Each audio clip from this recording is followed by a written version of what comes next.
අයිබෝන් මම රාගික ජීවන්ත මුලින්ම තෙල්මා පැතුළු මේ කණ්ඩායමට සුබ ප්‍රාර්ථනා කරන්න ඕනේ මේ නිර්මාණය අද දවසේ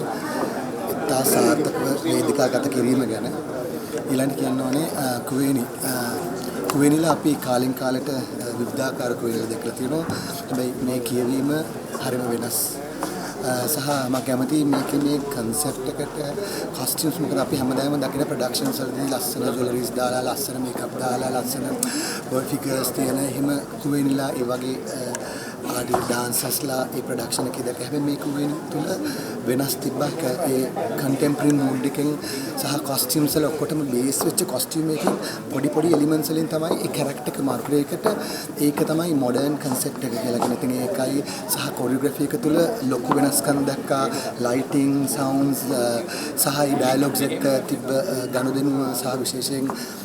තෙල්මක් මේ character එකට ලෑස්ති වෙලා තිබ්බ විදිය සහ මුලදී එකපාරට